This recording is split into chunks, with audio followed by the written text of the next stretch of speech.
Hello vinyl community, this is Randy, back today with another video. I was thinking about topics for, possible topics for videos, and I thought about, maybe doing a year, favorite records from a year, or maybe favorite records from a decade, or, I know Vinyl Richie's been doing a series on his favorite records from various years, and other people have been doing some of those too, so they've all been really good, and I've enjoyed those. So I was thinking about other possible favorite records I could have. So I thought about how about doing my favorite records of the alphabet. So my favorite records starting, well, could be any letter, but start with the letter A, for instance. And so I thought, that's probably might be a good idea. A couple different ways you could do that. You could just have your the bands that start with A or B or whatever letter you're choosing, but then I thought about that, and I thought, well, if I chose like B, for instance, then I'd have all those Beatles albums, competing against, Black Sabbath and Beach Boys, and it might just look like a group of albums from one or two bands or something like that. So, but anyway, so I decided to go with the title of the record. So starting with A, so just looking at all the records. So these are going to be my favorite records that I have in my collection that start with these letters. So I'm going to start with letter A. And let's see, did I have any other rules for this? Only one record by each band. So for instance, Pink Floyd had Animals and A Nice Pair, but I didn't want to use both of those, so I only picked one. Beatles had A Hard Day's Night and Abbey Road. So yeah, so just one by each band. So but anyway, they're all just rules that I made up myself. So if anybody else wants to do this like as a thread or something like that, that would be great. Just pick a letter, I guess, and show what your records are. But anyway, so start with letter A, and there were a couple records that I thought about, but I really just got them quite recently. So I'm not going to include them because they're too new. They're too new, and I'm not absolutely certain they'll stand. I'm pretty sure they'll stand the test of time, but I might grow tired of it. So one of them is the one we're hearing in the background right now, Spelljammer, Abyssal Trip. Fantastic record. And then the other one that I considered quite strongly was this Andromeda record. This is just fantastic. This record from 1969. This guy who went on to be in Atomic Rooster, John Can or Con or Ducon. So anyway, so I didn't include that one though because, like I said, I just recently got that one. So these are all going to be records that here's what the Andromeda record looks like as a custom label. Very cool. So these are all going to be records that I've had for a long time, and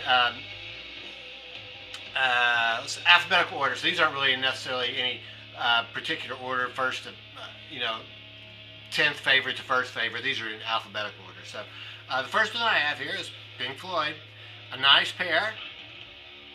So like I say, Animals was also a possibility for Pink Floyd, and Animals should certainly be one of my favorite albums, but I decided to pick this one because A Nice Pair is actually two Pink Floyd albums. It's the first two, Piper at the Gates of Dawn, and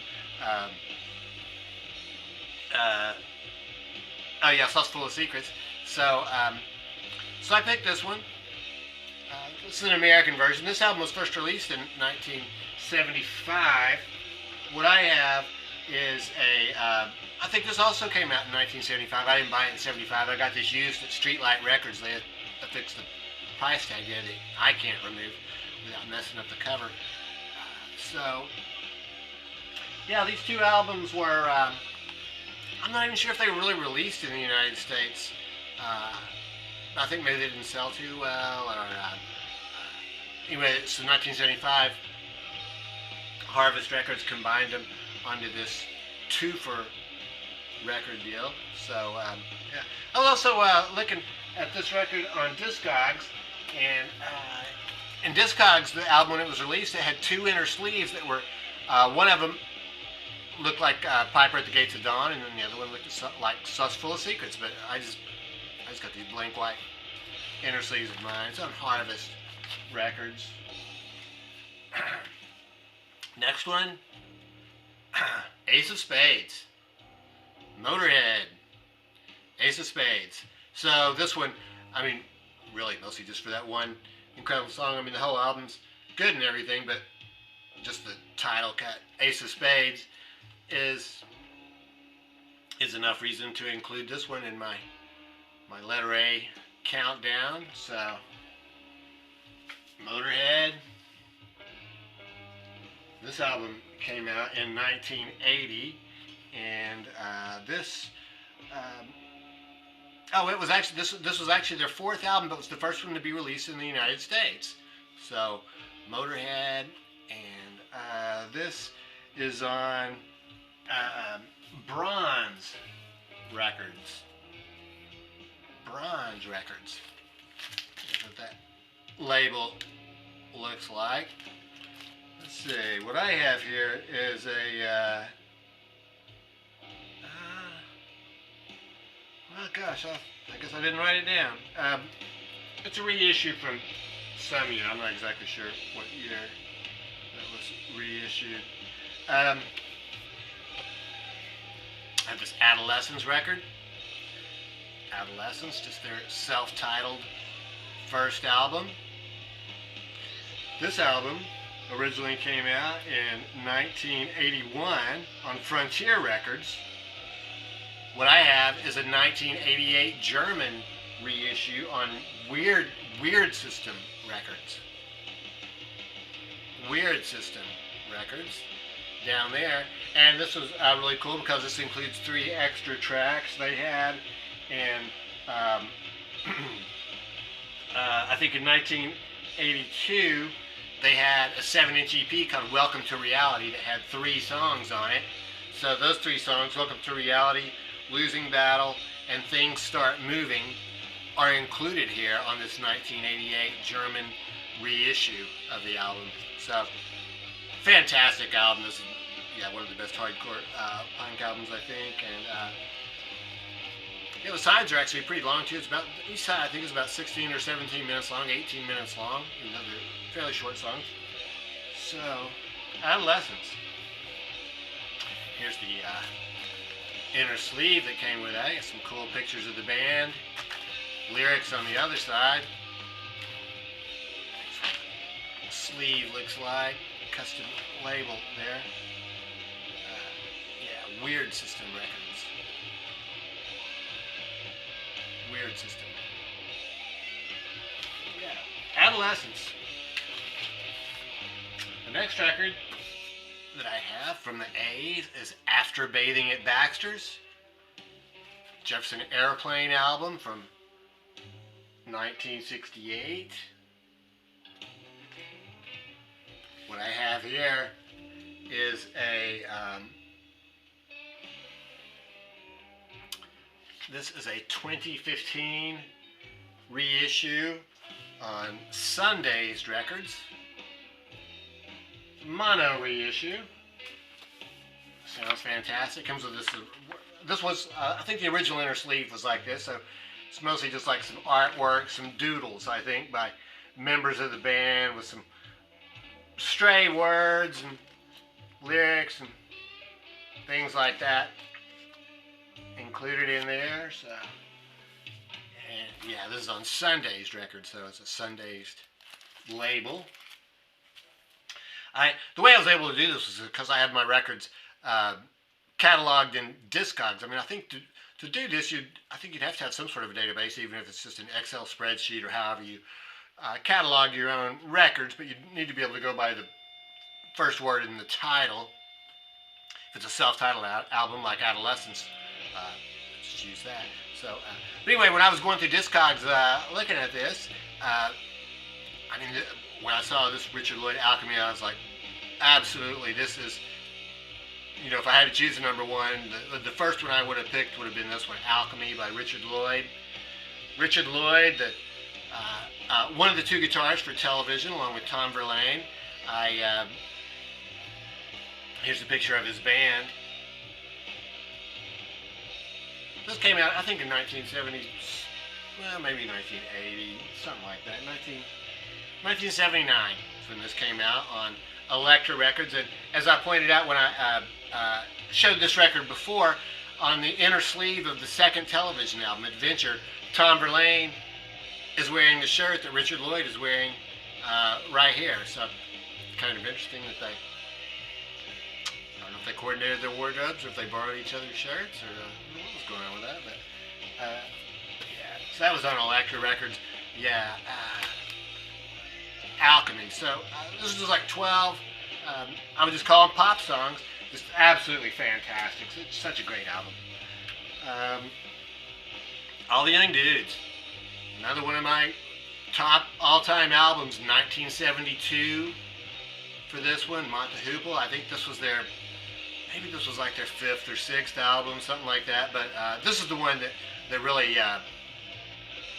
you know, made them famous, I think, particularly in the United States, where I think they weren't known at all before this album. So, All the Young Dudes, written by David Bowie.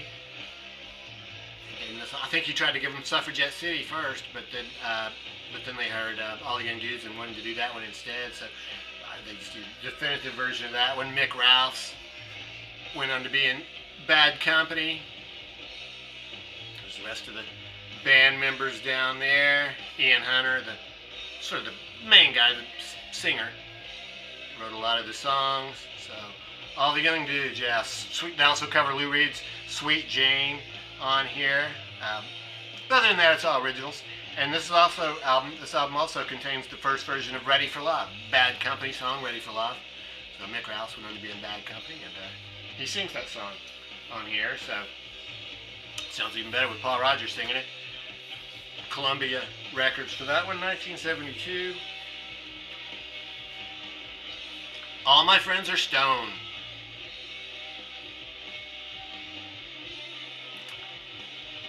This is a band called Worthless. Up there, Worthless. All My Friends Are Stone. This is a psychedelic album from 2015. This is just awesome. Absolutely fantastic record. Side B is Yellowfinger's intro and then Yellowfinger, so 20 minutes of just psychedelic jamming. Absolutely fantastic. I mean, the first side also is psychedelic jamming too. It's all just fantastic. So, Worthless. All My Friends Are Stone. This is on, oh yeah, Stupid Head Records. Yeah, 2015. Stupid Head. I think that's the only time I ever heard of that record label. It's cool. Label though, custom label there. In 1975, Brian Eno released Another Green World. This is, I guess, one of his rock albums before he went totally ambient. This, I think, sort of the introduction of the ambient type music on this one, though, mixed in with the more standard type songs. And what I have here, it originally came out in 1975 on Island Records. What I have is a 1977 reissue on Polydor Records. This is a German pressing. Polydor Records. 1975.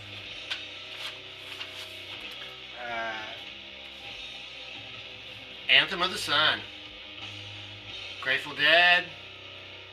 This is the only Grateful Dead studio album I would have picked. I just listened to their live albums. I never listened to their studio albums. And this one actually is really not even a studio album. It's a bunch of live performances where they meshed them together. They would take like several versions of the other one, for instance, and just sort of pack them all together. They did all in the studio. They also added some stuff in the studio to the album. Fantastic back cover here. This album originally came out instead of a white background, it had a purple background, and this is the more commonly seen one is the purple background. This is a 1975 reissue where they remixed the album, so this is all the same, but just the background was purple, and this one is white. So 1975 reissue for that one. That's on Warner Brothers. And then the last album I have for my top 10 favorite. Oh, I should have mentioned also that these are rock and roll only. So I was going through, and so I didn't include any jazz or easy listening or anything like that because I don't know how you would compare those two. I suppose I could do another top 10 of jazz albums that start with the letter A, and there's some easy listening type albums I listen to all the time that might have also. So these are all rock oriented. So the last one that I have, Appetite for Destruction. Guns N' Roses, classic 1987 album on Geffen Records. Fantastic album cover. I think that the original album cover was more like what is on the inner sleeve.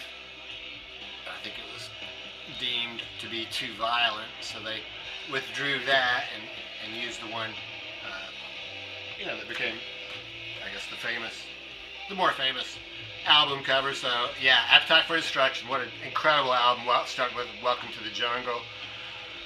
I mean, really every song on here is so great. It's so easy.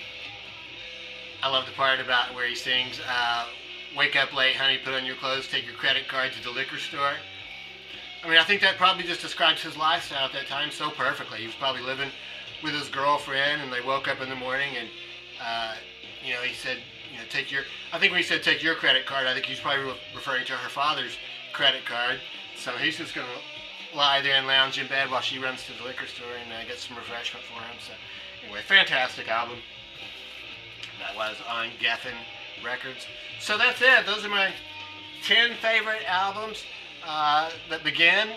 The first letter of the album is an A. So beginning with letter A. So I may or may not do some more of these. I mean, I think some letters have plenty to choose from. There are lots of A's to choose from. There's even more B's. When I get down to Q and Z and U, letters like that, I'm not sure it'll be so easy. Also, there are, in my Discogs database, there are some records that are that start with like numbers or punctuation marks. So I could probably do a top 10 of those too. So yeah, if anybody else wants to jump on this thread, that would be cool. I think you probably just pick any letter you want to. And I guess that's it. Let me know what you think about these records. I'd be interested to know. And I hope everybody's doing well. Thanks very much for watching.